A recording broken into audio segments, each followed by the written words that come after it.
Hello दोस्तों, स्वागत है आपका हमारे यूट्यूब चैनल उत्तराखंड ज्ञान विद जीवन में। उत्तराखंड जिला सीरीज को आगे बढ़ाते हुए आज हम देखेंगे उत्तराखंड का अंतिम जिला यानी 13वां जिला चमोली। ये आगामी हमारी सभी परीक्षाओं के लिए मोस्ट इंपॉर्टेंट सीरीज होगी। इसके अलावा सभी परीक्षाओं के लिए जो भी इम्पोर्टेंट वीडियोज़ के लिंक हैं जो हमने कंप्लीट कर लिए हैं पहले से, उन सभी के लिंक डिस्क्रिप्शन में दिए हुए हैं। हमारे टेलीग्राम चैनल का लिंक, व्हाट्सएप चैनल का लिंक, सारे इंपॉर्टेंट लिंक डिस्क्रिप्शन में दिए हुए हैं, आप ज़रूर देखें उनको। और अगले वीडियो क्या आएंगे आप, जिला सीरीज तो आज हमारी समाप्त है, तो अगले वीडियो जो परसों से स्टार्ट हो जाएंगे लगातार आएंगे, उत्तराखंड जिला सीरीज के प्रैक्टिस सेट अब हम स्टार्ट करेंगे। जिस क्रम में हमने जिले पढ़े थे तो उसी क्रम में हम प्रैक्टिस सेट भी लगाएंगे। तो प्रैक्टिस सेट लगाने से पहले आप लोग की जिम्मेदारी क्या होगी, आपने वो वीडियो उस जिले से संबंधित वीडियो आपने ज़रूर देखना है, अपने नोट्स बनाने, एडिशनल चीज़ें आपको आती हैं तो वो भी ऐड करना है उसमें। तो परसों जो अगला वीडियो हमारा जिला सीरीज प्रैक्टिस सेट का स्टार्ट होगा तो उसमें सबसे पहले जो जिला हमने पढ़ा था पिथौरागढ़, उसी का प्रैक्टिस सेट हम लगाएंगे। और हर दिन क्लास में मैं आपको बता दूंगा कि अगली वीडियो कौन सी आएगी, जिससे आप उसकी प्रिपरेशन पहले से कर लें। और पीडीएफ के लिए आप हमारे नंबर पर संपर्क कर सकते हैं, मैंने आपको कई बार बताया हुआ है।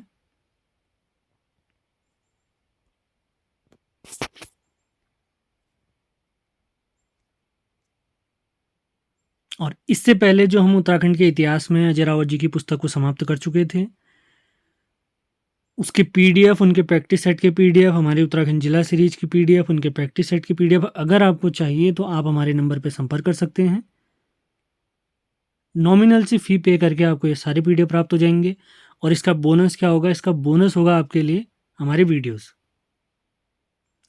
में कुछ एडिशनल चीज़ें भी बताई गई हैं, तो वीडियो भी देखने हैं आपने और ये नोट्स भी देखने हैं। और नोट्स वही हैं जो मैं अपनी वीडियो में दिखाता हूँ। और उसी के साथ उत्तराखंड की जो मोस्ट इंपॉर्टेंट बुक रहती है पर सभी परीक्षाओं के लिए, उत्तराखंड परीक्षावाणी पुस्तक, तो उसका पीडीएफ भी बहुत जल्दी आप लोग के लिए अवेलेबल हो जाएगा, तो उसके लिए भी आप लोग तैयार रहें। और सारे जितने भी हमारी पीडीएफ हैं उन सभी की वीडियो क्लास आपको हमारे यूट्यूब चैनल उत्तराखंड ज्ञान विद जीवन पे प्राप्त हो जाएंगी। और वीडियो सेशन अगर पसंद आते हैं तो चैनल को लाइक और शेयर ज़रूर करना है आपने। तो देखते हैं आज का अंतिम जिला। तो हमारा जिला है चमोली। तो चमोली की कुछ सामान्य जानकारी हम मैप के माध्यम से देखते हैं, उसके बाद मैं सारे नोट्स अपने कवर कराऊंगा आपको। तो चमोली का ये मैप आप देख रहे हैं, ये हमारा चमोली है। ऊपर से जो ये बाउंड्री आपको दिख रही है ये इसकी विदेशी सीमा है, यानी अंतर्राष्ट्रीय सीमा है। ये सीमा इसकी लगती है चीन से। इस तरफ को इनकी यानी पूर्व की तरफ को सीमा लगती है इसकी पिथौरागढ़ के साथ, उसके बाद बागेश्वर, उसके बाद अल्मोड़ा, उसके बाद पौड़ी गढ़वाल, उसके बाद रुद्रप्रयाग और उसके बाद उत्तरकाशी। तो एक सवाल मैंने जब आपको पौड़ी पढ़ाया था तो मैंने बताया था कि सर्वाधिक जिलों से सीमा बनाने वाला जो हमारा जिला है वो पौड़ी है, जो 7 जिलों से सीमा साझा करता है। तो दूसरे नंबर पे कौन है, तो दूसरे नंबर पे चमोली और अल्मोड़ा है। चमोली की सीमा हमारे 6 जिलों से लगती है और अल्मोड़ा की सीमा भी 6 जिलों से लगती है। तो चमोली से लगने वाले 6 जिले कौन कौन से हैं, पिथौरागढ़, बागेश्वर, अल्मोड़ा, 3 कुमाऊं के, और 3 हैं गढ़वाल के यानी पौड़ी गढ़वाल, रुद्रप्रयाग, और उसी के साथ है उत्तरकाशी। चमोली का जो मुख्यालय है वो गोपेश्वर में है। उत्तराखंड के सभी 13 जिलों में केवल 2 ही जिले ऐसे हैं जिनका जिला मुख्यालय उस जिले के नाम पर नहीं है। जैसे हमारे पिथौरागढ़ का जिला मुख्यालय पिथौरागढ़ में है, अल्मोड़ा का अल्मोड़ा में है, लेकिन चमोली का गोपेश्वर में है। और उसी के साथ उधमसिंह नगर का मुख्यालय, उधमसिंह नगर का जिला मुख्यालय हमारे रुद्रप्रयाग में स्थित है। तो 2 बेसिक फैक्ट आपके क्लियर होने बहुत आवश्यक हैं। इसी के साथ क्षेत्रफल की दृष्टि में नंबर 1 जो है हमारा वो चमोली है। सभी 13 जिलों में नंबर 1 यानी सर्वाधिक क्षेत्रफल वाला हमारा जिला है चमोली। इसका क्षेत्रफल प्राप्त होता है 8030 स्क्वायर किलोमीटर, यानी 8030 वर्ग किलोमीटर।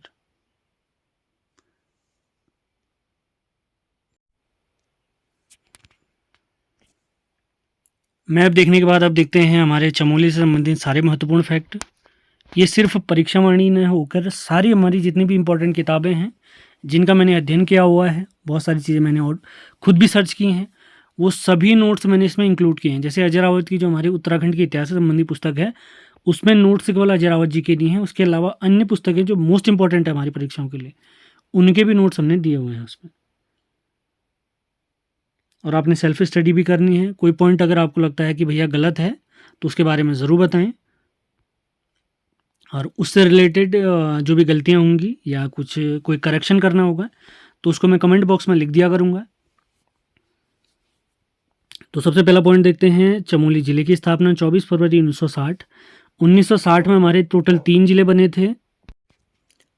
तो 3 ज़िले हैं हमारे, CPU करके आपने याद रखना है, जो कि हमारे 1960 में बने हैं। सबसे पहला चमोली, P से पिथौरागढ़ और U से उत्तरकाशी। ये 3 ज़िले चमोली, पिथौरागढ़, उत्तरकाशी तीनों 24 फरवरी 1960 को बने हैं। चमोली का क्षेत्रफल हम देखते हैं। इसका क्षेत्रफल अभी थोड़ी देर पहले मैंने आपको बताया था 8030 वर्ग किलोमीटर है, जो कि हमारे उत्तराखंड राज्य में नंबर 1 पे है। इसकी सीमा कुल 6 जिलों से लगती है। तो 6 जिले कौन कौन से हैं? उत्तरकाशी, रुद्रप्रयाग, पौड़ी ये गढ़वाल के ज़िले हैं। अल्मोड़ा, बागेश्वर और पिथौरागढ़ ये कुमाऊं के ज़िले हैं। इसी के साथ इसकी सीमा जो ऊपर की यानी उत्तरी सीमा है इसकी चीन से लगती है। अब देखते हैं इनके प्रमुख ग्लेशियर, गुफाएं, कुंड और दर्रे। तो ग्लेशियर में सबसे पहले देखते हैं हम दूनागिरी, भागीरथी, बद्रीनाथ, हिपराबमक, टिपराबमक, सतोपंथ, बर्मा और कल्पानी। पढ़ने में बहुत कठिन लग रहे हैं कि याद कैसे होंगे, तो इनको याद कराने के लिए ट्रिक वाला वीडियो मैंने ऑलरेडी अपलोड किया हुआ है, लिंक डिस्क्रिप्शन में है। आप ट्रिक देखिए, आपको सारे ग्लेशियर ऑटोमेटिक याद हो जाएंगे कहानी के माध्यम से। अब देखते हैं चमोली की प्रमुख गुफाओं के बारे में जानकारी। सबसे पहले है गणेश गुफा, व्यास गुफा, मुचकुंद गुफा, स्कंद गुफा, राम गुफा, टिम्मर सेन गुफा, हनुमान गुफा, मानेश्वर महादेव गुफा, गरुड़ गुफा और नारद गुफा। अब देखते हैं प्रमुख कुंड जो कि हमारे प्यारे चमोली में स्थित हैं। तो ये हैं हिमकुंड, बैरास कुंड, चंद्र कुंड, भाप कुंड, तप्त कुंड, नंदी कुंड और वैतरणी कुंड। वैतरणी कुंड इंपॉर्टेंट है, याद रखें आप लोग। इसके बाद देखते हैं चमोली के प्रमुख दर्रे। सबसे पहले चमोली और पिथौरागढ़ के बीच के दर्रे एक प्रकार के मार्ग होते हैं। तो बाराहोती, लातूधुरा, मारचियोक और टोपीधुरा ये चमोली और पिथौरागढ़ को जोड़ते हैं। इसी के साथ चमोली और तिब्बत यानी चीन को जोड़ने वाले दर्रे हैं नीति, माणा, बालचा और सलसला। तो दर्रों से रिलेटेड भी एक इम्पॉर्टेंट ट्रिक मैंने वीडियोस के माध्यम से समझाया हुआ है, आप ज़रूर देखें उसको, सारे डाउट आपके क्लियर हो जाएंगे। अब देखते हैं चमोली के प्रमुख मंदिर, माफ़ करें, पर्वतों के बारे में जानकारी ले लेते हैं। तो सबसे पहला पर्वत है पश्चिमी नंदा देवी, जो कि हमारे उत्तराखंड की सबसे ऊंची चोटी भी है, जिसकी ऊंचाई 7817 मीटर है। एक पॉइंट इसके बारे में मैं आपको बता, वैसे यूजुअली हम इसको नंदा देवी ही कहते हैं, आपने याद रखना है। एक पॉइंट आपके बारे मैं बता देता हूँ इस बारे में।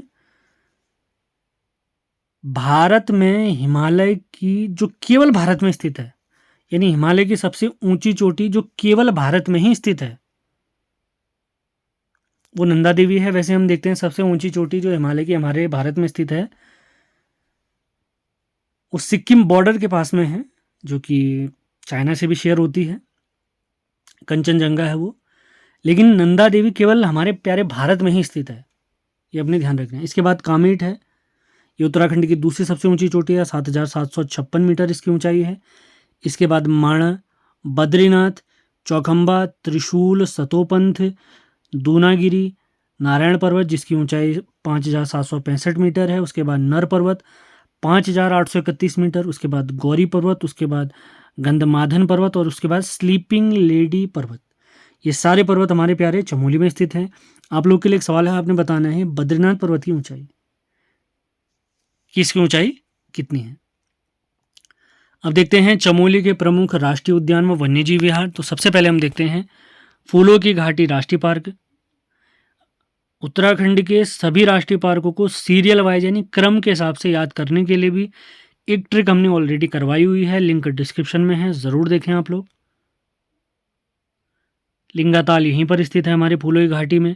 फूलों की घाटी जो स्थल हमारा स्थित है वो नर और गंधमादन पर्वतों के मध्य स्थित है। हमारे सभी जितने भी हमारे राष्ट्रीय पार्क हैं उत्तराखंड में, उनमें सबसे कम क्षेत्रफल फूलों की घाटी का है, जो प्राप्त होता है हमें 87.5 स्क्वायर किलोमीटर, यानी 87.5 वर्ग किलोमीटर। इस राष्ट्रीय पार्क की स्थापना 1982 में हुई। इसके बीचों बीच एक नदी बहती है जिसका नाम है पुष्पावती नदी। पुष्पावती नदी का उद्गम है कामेट पर्वत, हमने याद रखना है। 14 जुलाई 2005 को इसको विश्व धरोहर यानी वर्ल्ड हेरिटेज में शामिल किया गया। डेट मोस्ट इंपॉर्टेंट है 14 जुलाई 1931 में फ्रैंक स्मिथ और होल्सवर्थ नामक दो व्यक्तियों ने इस फूलों की घाटी नामक स्थल को खोजा था। फ्रैंक स्मिथ ने इस स्थल का विवरण अपनी एक पुस्तक थी वैली ऑफ फ्लावर्स, तो उसी वैली ऑफ फ्लावर्स का हिंदी प्रोनाउंसिएशन होता है फूलों की घाटी। तो उसी के आधार पर इस क्षेत्र को फूलों की घाटी कहा गया है। वो अपने देश ऑस्ट्रेलिया में यहाँ से फूलों की 250 किस्में भी ले गया था। हमने ध्यान रखना है फूलों की घाटी से कौन ले गया था, फ्रैंक स्मिथ। अब इस घाटी के कुछ अन्य नाम देखते हैं। स्कंद पुराण में इसे नंदन कानन कहते हैं। आप लोग के लिए एक सवाल है, ये कानन जो शब्द है ये किसका पर्यायवाची है, किसका सिनोनिम्स है? मेघदूतम में इसे अलका कहा गया है। इसका एक और अन्य नाम प्राप्त होता है भ्यूंडार घाटी। इसे फ्रैंक स्मिथ घाटी भी कहते हैं। पुष्पावती नदी के कारण इसे पुष्पावती घाटी भी कहते हैं और इसे बैकुंठ भी कहते हैं। इस पार्क का जो मुख्यालय स्थित है वो हमारे प्यारे जोशीमठ में स्थित है। अब देखते हैं नंदा देवी राष्ट्रीय पार्क। इसकी स्थापना भी हमारी 1982 में हुई थी, जिसका क्षेत्रफल प्राप्त होता है 624 वर्ग किलोमीटर। इसका मुख्यालय भी जोशीमठ में स्थित है। 1988 में इसे विश्व धरोहर घोषित किया गया था। फूलों की घाटी को 2005 में, जबकि नंदा देवी राष्ट्रीय पार्क को 1988 में विश्व धरोहर घोषित किया गया। किताबों में इसे नंदा देवी बायोस्फीयर रिजर्व भी कहा गया है, जो कि विश्व धरोहर में शामिल हुआ था। यानी याद रखेंगे इसी का हिस्सा है, इसी नेशनल पार्क का हिस्सा है वो। 1883 में इस क्षेत्र में आने वाला जो पहला व्यक्ति था उसका नाम है डब्ल्यू वार्ड गार्डन। याद रखना इंपॉर्टेंट पॉइंट हो सकता है। अगला देखते हैं केदार वन्यजीव विहार, जिसकी स्थापना 1972 में हुई है। इसका क्षेत्रफल प्राप्त होता है 957 स्क्वायर किलोमीटर।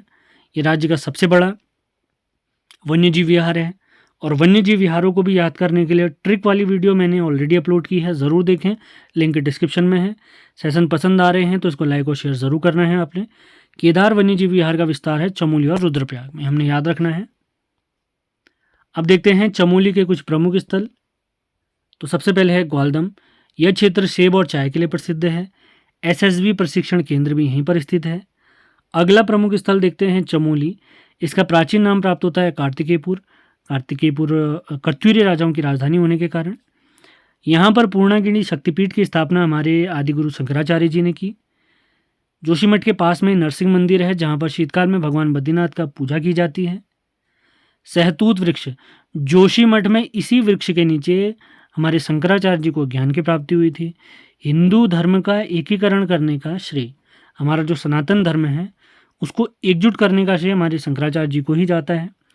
शंकराचार्य जी के बाद जोशीमठ के जो अगले शंकराचार्य बने थे उनका नाम प्राप्त होता है ट्रोटकाचार्य जी। और कुछ अन्य प्रमुख स्थल हैं यहाँ पर जोशीमठ में, जिसमें शंकराचार्य गुफा, ट्रोटकाचार्य गुफा, जोगी धरना, सलधर झरना और मणिकर्णिका कुंड। अब बढ़ते हैं अगले प्रमुख स्थल की तरफ। तो अगला स्थल है गौचर। अलकनंदा नदी के तट पर बसा हुआ यह स्थल 7 पहाड़ियों से घिरा हुआ है। 1920 में यह स्थल लेडी विलिंगटन ने खोजा है, जबकि हमारे देश के पहले प्रधानमंत्री नेहरू जी 1938 में यहाँ पर आए थे। उस समय पे वे स्वतंत्रता सेनानी थे, प्रधानमंत्री बाद में बने हैं। और इन्हीं के जन्म के अवसर पर 14 नवंबर 1943 यानी 1943 में कमिश्नर बर्नेडी ने गौचर में एक औद्योगिक मिल यानी इंडस्ट्रियल फेयर की शुरुआत की है। 1919 में भारत सरकार का जो स्वच्छ गंगा मिशन है उसी के तहत, नमामि गंगे जो हमारा मिशन है उसी के तहत स्वच्छ गंगा टाउन का पुरस्कार प्राप्त हुआ है, स्वच्छ गंगा शहर का पुरस्कार प्राप्त हुआ है, याद रखें, गौचर को 2019 में। अगला स्थल देखते हैं औली। ये स्कीइंग गेम के लिए प्रसिद्ध है जो कि बर्फ में खेले जाते हैं। नंदा देवी, कामेट, माणा, हाथी और गौरी पर्वतों से घिरा हुआ यह स्थल है। 1987 में गढ़वाल मंडल विकास निगम ने 1987 में गढ़वाल मंडल विकास निगम ने यहाँ पर स्कीइंग महोत्सव आयोजित किया। डेट काफ़ी इंपॉर्टेंट होगी। 1993 में 1993 में औली को रोपवे या रज्जू मार्ग से जोड़ा गया, जबकि 2004 में यहाँ पर सैफ खेलों का आयोजन किया गया है। औली के पास में ही गुरसो बुग्याल और चिनाब झील भी स्थित है। हमने याद रखना है, चिनाब झील कहाँ पर स्थित कहेगा तो औली, औली यानी चमोली के पास में। इसके बाद आता है हमारा माणा गांव। पुराणों में इसे मणिभद्रपुरी कहा गया है। इसके समीप में ही केशव प्रयाग है, जहाँ पर अलकनंदा और सरस्वती नदी का संगम होता है। प्राचीन एक शिला पुल भी है यहाँ पर, जिसे भीम पुल कहते हैं, सरस्वती नदी पर। माता मूर्ति का मंदिर जो कि बद्रीनाथ की माता मानी गई हैं, वो मंदिर भी हमारा माणा गांव में स्थित है। नीलकंठ चोटी मोस्ट इम्पॉर्टेंट, एक बार पूछा गया हाल ही में परीक्षाओं में। इसे गढ़वाल की रानी भी कहते हैं, ये माणा गांव में स्थित है। घंटाकर्ण मंदिर हमारे माणा गांव में स्थित है। मारछा जनजाति का ग्रीष्मकालीन निवास स्थान भी माणा गांव ही है। इसके बाद देखते हैं अगला स्थल हेमकुंड साहिब, जो कि 7 पहाड़ियों से घिरा हुआ है। 1930 में सिखों के पवित्र तीर्थ स्थल की स्थापना की गई। इसके पास हेमकुंड झील में हिमगंगा नदी निकलती है। गुरु गोविंद सिंह जो कि हमारे सिखों के 10वें गुरु थे, उनकी तपस्थली भी ये स्थल है। इस क्षेत्र के अन्य नाम प्राप्त होते हैं लोकपाल तीर्थ या दंड पुष्करणी तीर्थ। हेमकुंड की भौगोलिक श्रेय का खोज जाता है तारा सिंह जी को, जिनकी पुस्तक है तीर्थ संग्रह। अगला स्थल हम देखते हैं और रुद्रनाथ। शिवजी के 5 पूजा स्थल पंच केदार हमने देखे थे, जिनका ट्रिक वाला वीडियो डिस्क्रिप्शन में दिया हुआ है, ज़रूर देखें आप लोग। बहुत सारे ट्रिक वाले वीडियो आज हमारे काम आने वाले हैं, तो सभी लिंक मैंने डिस्क्रिप्शन में दिए हैं, आप ज़रूर देखें। इसका अन्य नाम प्राप्त होता है चतुर्थ केदार, जिसे पितृ तीर्थ भी कहते हैं। यहाँ पर भगवान शिव के मुख की पूजा की जाती है। मैंने आपको बताया था महाभारत के दौरान जब कौरव हारे थे, उन्हें पांडवों ने हराया था, तो अपने भाइयों की मृत्यु जो उनसे हो गई थी, हत्या जो उनसे हो गई थी, उसे ब्रह्म हत्या कहा जाता है। तो उस हत्या के पाप से बचने के लिए उन्हें शिवजी से मिलना था, जबकि शिवजी उनसे नहीं मिलना चाह रहे थे। किनसे नहीं मिलना चाहते थे? पांडवों से नहीं मिलना चाह रहे थे। तो इसी दौरान हमारे शिवजी ने, सावन का महीना चल रहा है, शिवजी को याद करें सभी लोग, शिवजी का ध्यान करें। तो शिवजी ने जब बैल का रूप धारण किया था, तो वे धरती में समा गए थे। तो जिन स्थलों में शिवजी के बैल रूप के दर्शन हुए थे, उनके शरीर के कोई न कोई अंग जरूर दिखा था, तो उन्हीं स्थलों की पूजा की जाती है। उन्हीं स्थलों को पंच केदार कहा गया है। तो 5 स्थल हमारे उत्तराखंड में भी उभरे थे, और जो धड़ वाला सिरा है वो हमारे पशुपतिनाथ मंदिर नेपाल में निकला था, ये हमने याद रखना है। तो इनका शीतकालीन पूजा स्थल है गोपेश्वर मंदिर, किनका? रुद्रनाथ जी का। अगला है शिवजी का पूजा स्थल कल्पेश्वरनाथ। तो शिवजी के जो 5 पूजा स्थल है, उनमें 3 पूजा स्थल हमारे हैं रुद्रप्रयाग में, जिसका कोड मैंने बताया हुआ है, डिस्क्रिप्शन में वीडियो है, जबकि 2 पूजा स्थल है हमारे चमोली में। तो दूसरा जो चमोली में शिवजी का पूजा स्थल है, उसका नाम है कल्पेश्वरनाथ। भगवान शिव के केशों की पूजा की जाती है यहाँ पर, केश मतलब बालों की पूजा। यह एकमात्र शिवजी का पूजा स्थल है, शिवजी के पंच केदारों में एकमात्र है, जो कि वर्ष भर खुला रहता है। यानी कल्पेश्वरनाथ का कोई शीतकालीन पूजा स्थल नहीं है। यहाँ के जो पुजारी हैं वो स्थानीय लोग हैं। कल्पेश्वरनाथ उर्गम घाटी में स्थित है। इसका निर्माण पांडवों द्वारा कराया गया, जो कि नागर शैली में बना हुआ है। इसके समीप ही कलेवर कुंड है, और इसी कल्पेश्वरनाथ को पंचम केदार या 5वां केदार भी कहते हैं। अगला स्थल देखते हैं, इसे कैसे भूल सकते हैं हम, बद्रीनाथ मंदिर। सारे जितने भी पॉइंट मैंने लिखे हैं सारे मोस्ट इंपॉर्टेंट हैं, डिट्टो इनको याद करें सभी लोग। बद्रीनाथ मंदिर के अन्य नाम प्राप्त होते हैं विशाल बद्री, योग सिद्धा, मुक्तिप्रदा, बद्रिकाश्रम।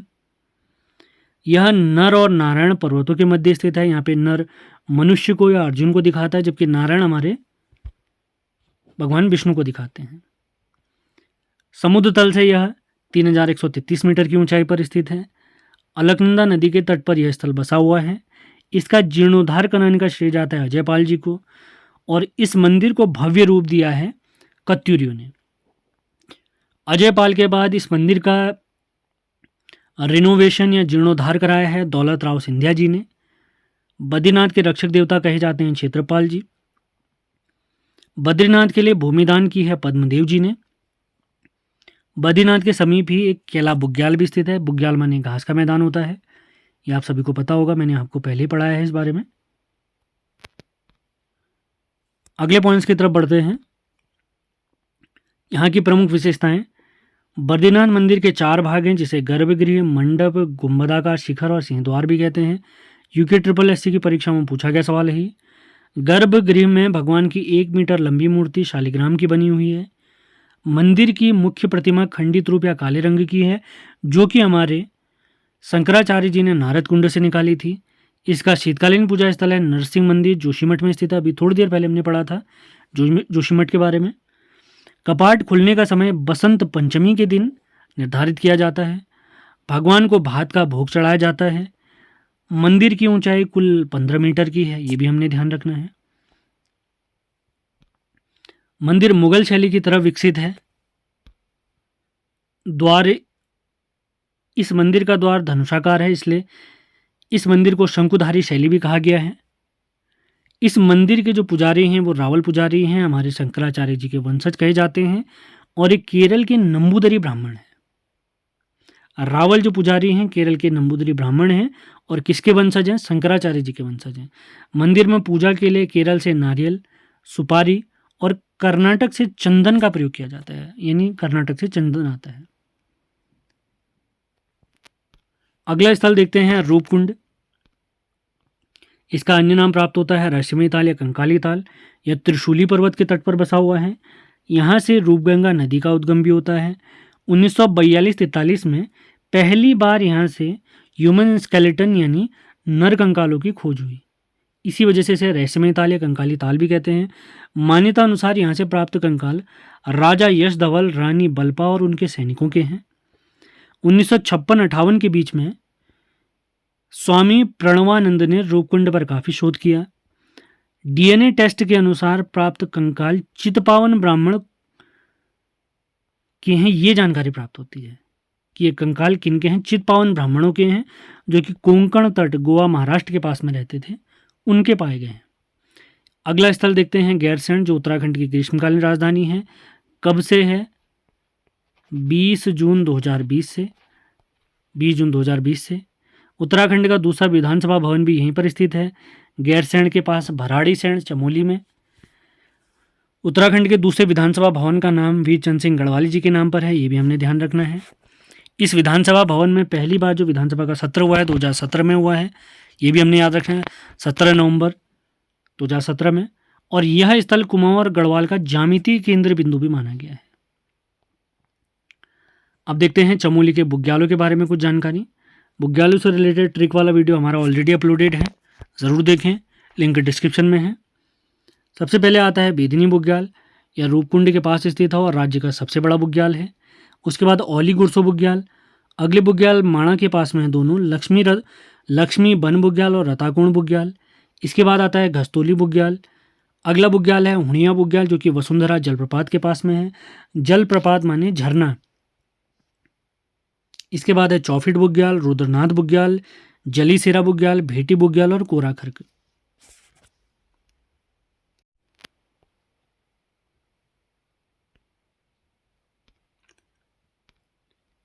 अब देखते हैं चमोली के प्रमुख त्यौहार और मेले, जिसमें हरियाली पूड़ा मेला, अठवाड़ मेला, बैरास कुंड मेला जो कि नंदप्रयाग के पास में है, कुलसारी का मेला, नौटी मेला नंदा राजजात की प्रारंभिक पूजा क्षेत्र है, उमाकर्ण मेला जो कि कर्णप्रयाग के पास में लगता है।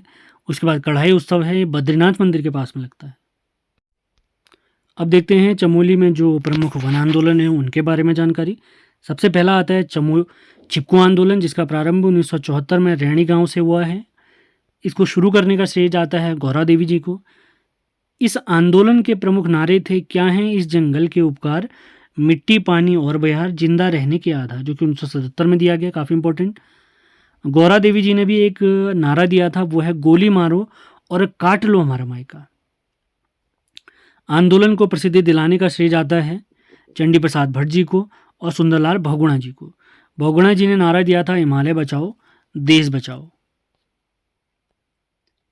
इसके बाद अगला जो आंदोलन हुआ है वनों से संबंधित, वो है झपटो छीनो आंदोलन, जिसका प्रारंभ 21 जून 1998 को लाता गांव से हुआ है। इसका उद्देश्य नंदा देवी पार्क का प्रबंधन जनता के हाथों में देना था। अब देखते हैं चमोली की कुछ प्रमुख परियोजनाएं।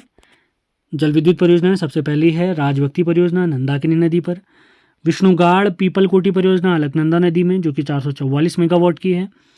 अगली है ऋषिगंगा परियोजना ऋषिगंगा नदी पर, बगौली डैम पिंडर नदी पर, मेलखेत डैम पिंडर नदी पर, पाडुली डैम पिंडर नदी पर, देवसारी परियोजना पिंडर नदी पर है जो कि 252 मेगावाट की है। उर्गम परियोजना कल्पगंगा नदी पर है। तपोवन विष्णुगार परियोजना पश्चिमी धौलीगंगा नदी पर 520 मेगावाट की है, जबकि गोहना ताल जल विद्युत परियोजना विरही गंगा नदी पर 60 मेगावाट की परियोजना है। अब देखते हैं आज का अंतिम टॉपिक। इसी के साथ ही वीडियो हमारा समाप्त हो जाएगा, जिला सीरीज हमारी समाप्त हो जाएगी। तो देखते हैं चमोली की प्रमुख घाटियाँ जो कि है चिनाब घाटी, इसका अन्य नाम प्राप्त होता है दूसरी फूलों की घाटी भी इसे कहते हैं। इसके पास में नंदूताल और स्वानुताल हैं। सोन घाटी चमोली में स्थित, निजमुला घाटी और पागल नाला घाटी भी यहीं पर स्थित है। इसी के साथ आज का लेक्चर हमारा समाप्त होता है। उससे पहले कुछ जानकारी आपको दे देते हैं। अगला वीडियो जो कि परसों से आएगा, परसों से लगातार वीडियो आएंगे, आप लोग तैयार रहें। अब जिला सीरीज का जो प्रैक्टिस सेट है इसको समाप्त करते ही अगली सीरीज हम स्टार्ट करेंगे। आज हमने जिला सीरीज समाप्त कर दी है। इससे पहले हमने अजय रावत जी की सीरीज और अजय रावत की प्रैक्टिस सेट सीरीज भी समाप्त कर दी थी जो कि हमारे उत्तराखंड के इतिहास से संबंधित है। आज हम जिला सीरीज समाप्त कर चुके हैं, तो अगली सीरीज जो हम स्टार्ट करेंगे उत्तराखंड जिला सीरीज का प्रैक्टिस सेट सीरीज, जिसमें सबसे पहले हम देखेंगे प्रैक्टिस सेट पिथौरागढ़ से संबंधित, यानी जिस क्रम में हमने जिले पढ़े थे उसी क्रम में हम प्रैक्टिस सेट भी लगाएंगे। और ये प्रैक्टिस सेट समाप्त होते ही मैं हिंदी की क्लास आपके लिए स्टार्ट कर दूंगा। तो अगला वीडियो हमारा प्रैक्टिस सेट से संबंधित होगा। और इससे पहले कुछ और जानकारी आपको दे देते हैं। ये आज का वीडियो हो गया हमारा। अगर आपको आगामी परीक्षाओं के मद्देनज़र इन नोट्स की आवश्यकता है, आपको ऐसा लग रहा है कि आप मेरे पढ़ाए गए नोट्स के प्रिंट आउट निकालना चाहते हैं या आपको अच्छे लगते हैं, तभी भी ये PDF आपने लेनी है। वीडियोस आपको हर PDF की प्राप्त हो जाएगी हमारे YouTube चैनल में। तो यहाँ पर जो 4 PDF से रिलेटेड आपको दिख रहा है, अजय रावत जी के नोट्स कंप्लीट हो चुके हैं, अजय रावत जी के प्रैक्टिस सेट समाप्त हो चुके हैं। आज जिला सीरीज़ के नोट्स हम समाप्त कर चुके हैं और जिला सीरीज़ के प्रैक्टिस सेट हम परसों से स्टार्ट करेंगे। तो PDF के लिए आप इस नंबर पर संपर्क कर सकते हैं और एक आध दिन में आपको उत्तराखंड परीक्षावर्ण से संबंधित PDF भी प्राप्त होना स्टार्ट हो जाएगी। आपने संपर्क करना है हमारे इसी नंबर पर 7895127508। उम्मीद है ये जिला सीरीज आपको पसंद आई होगी। आपने सारे वीडियो ज़रूर देखने हैं। मैंने कोशिश करी है कि कम से कम समय में आपको अधिक से अधिक ज्ञान दिया जाए। फालतू टाइम वेस्ट बिल्कुल नहीं होगा आपका। आप आराम से इन वीडियोस को देख सकते हैं। कोई भी वीडियो हमारी 30 मिनट से ऊपर नहीं गई है। मिनिमम 14 मिनट 15 मिनट की भी गई है जिला सीरीज़ में। ये मान के चलिए आप लगभग 5 से 6 घंटे में सभी 13 जिले कंप्लीट कर सकते हैं। मिनिमम मैक्सिमम 5 घंटे गया होगा ये, आप अगर हिसाब लगाएंगे तो मिलते हैं अगले वीडियो में। धन्यवाद।